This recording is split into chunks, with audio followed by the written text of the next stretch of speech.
Kalian ambisius tapi bingung mau mulai dari mana? Kemungkinan besar kalian harus tahu dan mempelajari salah satu trik dari mantan Presiden AS yang sempat ramai beberapa waktu lalu. Dwight D. Eisenhower adalah Presiden Amerika Serikat yang ke-34. Beliau terkenal sebagai seorang jenderal bintang 5 selama Perang Dunia II dan kemudian menjadi presiden. Nah, kenapa nama beliau yang dipakai? Ini karena beliau dikenal sangat pandai dalam mengambil keputusan dan mengatur prioritas, terutama dalam situasi yang penuh tekanan. Dari cara beliau bekerja dan membuat keputusan, lahirlah sebuah metode manajemen waktu yang sangat populer, yang kita kenal dengan nama matriks Eisenhower atau kotak Eisenhower, dalam bahasa Inggris disebut Eisenhower Matrix atau Eisenhower Box. Sebelum kita mempelajari salah satu teknik jitu ini, kenalan lebih dalam yuk sama siapa itu Dwight D. Eisenhower. Eisenhower lahir tanggal 14 Oktober tahun 1890, di Denison, Texas, Amerika Serikat. Ia adalah anak dari David Jacob Eisenhower, seorang insinyur yang kemudian bekerja di sebuah pabrik pengolahan susu. Dan ibunya, Ida Elizabeth Stover Eisenhower yang memiliki latar belakang Mennonite dan kemudian menjadi saksi Yehua. Ia adalah anak ketiga dari 7 saudara laki-laki. Meskipun keluarganya religius, Dwight sendiri tidak bergabung dengan gereja yang terorganisir sampai tahun 1952, karena kehebatannya dalam manajemen konflik, negosiasi, dan pemahaman serta pengalamannya di bidang militer, ia mencapai puncak karirnya di bidang kemiliteran di Perang Dunia Kedua, di mana ia dilantik menjadi Jenderal Bintang 5 dan kemudian diangkat menjadi Presiden AS kala itu. Beliau meninggal pada tanggal 28 Maret tahun 1969 di Rumah Sakit Angkatan Darat Walter Reed, Washington DC, pada usia 78 tahun, setelah lama menderita penyakit jantung. Apa itu matriks Eisenhower? Matriks Eisenhower adalah alat bantu sederhana namun sangat efektif untuk membantu kita memprioritaskan tugas-tugas berdasarkan 2 kriteria utama yaitu kepentingan, importance. Seberapa penting tugas ini untuk mencapai tujuan kita? Apakah tugas ini berkontribusi besar pada hasil yang kita inginkan? Urgensi, urgensi. Seberapa mendesak tugas ini? Apakah ada tenggat waktu yang ketat? Apakah tugas ini harus diselesaikan segera? Dengan memadukan kedua kriteria ini, matriks Eisenhower membagi semua tugas kita ke dalam 4 kuadran atau kotak yang berbeda. Bayangkan sebuah kotak besar yang dibagi menjadi 4 kotak kecil, seperti. Mari kita bahas satu persatu kuadran ini agar kalian lebih paham. 1. Kuadran 1, lakukan, do. Ciri-ciri, penting dan mendesak. Contoh, proyek yang tenggat waktunya besok atau krisis yang harus segera diatasi.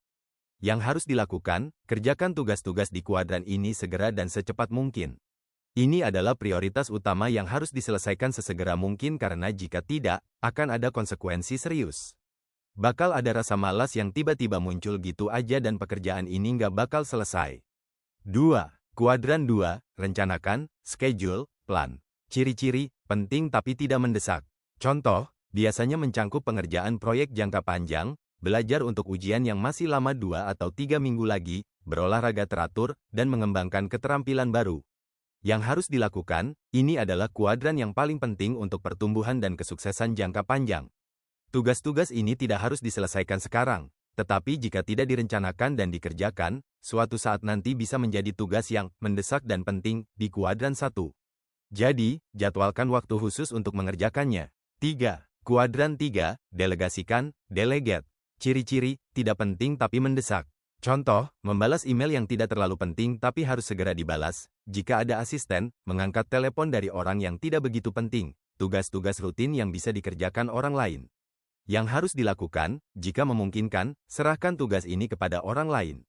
Jika tidak ada yang bisa didelegasikan, lakukan dengan cepat dan efisien agar tidak membuang banyak waktu kalian yang berharga.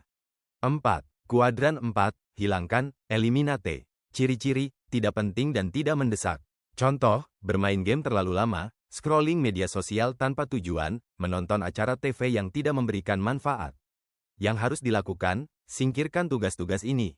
Tugas-tugas di kuadran ini hanyalah pemakan waktu, yang tidak memberikan nilai tambah dan hanya menghabiskan energi kalian. Mengapa matriks Eisenhower begitu bermanfaat? Membantu prioritasi, kalian jadi tahu mana tugas yang harus dikerjakan duluan, mana yang bisa ditunda, mana yang bisa didelegasikan, dan mana yang harus dibuang. Mengurangi stres, ketika kalian punya banyak tugas, kadang-kadang rasanya panik dan bingung harus mulai dari mana. Matriks ini membantu menjernihkan pikiran. Meningkatkan produktivitas, dengan fokus pada tugas-tugas penting, kalian akan lebih efektif dalam menggunakan waktu dan energi. Mencegah penundaan, terutama untuk tugas di kuadran 2, kalian akan terbiasa menjadwalkan dan mengerjakannya sebelum menjadi mendesak. Jadi, intinya, matriks Eisenhower adalah warisan dari cara berpikir seorang pemimpin hebat seperti Dwight D. Eisenhower dalam menghadapi segudang tugas dan tanggung jawab. Dengan memahami dan menerapkan matriks ini, kalian juga bisa menjadi presiden bagi waktu kalian sendiri, mengaturnya dengan bijaksana dan efisien. Oke teman-teman, mungkin sampai sini aja video kali ini. Jika kalian merasa video ini berguna, silahkan klik tombol like dan subscribe ya. Buat kalian yang ingin memberikan saran-saran konten menarik lainnya seputar psikologi, sejarah dan lain sebagainya, bisa tulis di kolom komentar ya. Jangan lupa juga klik tombol notifikasinya biar kalian gak ketinggalan video kami selanjutnya. See you next video.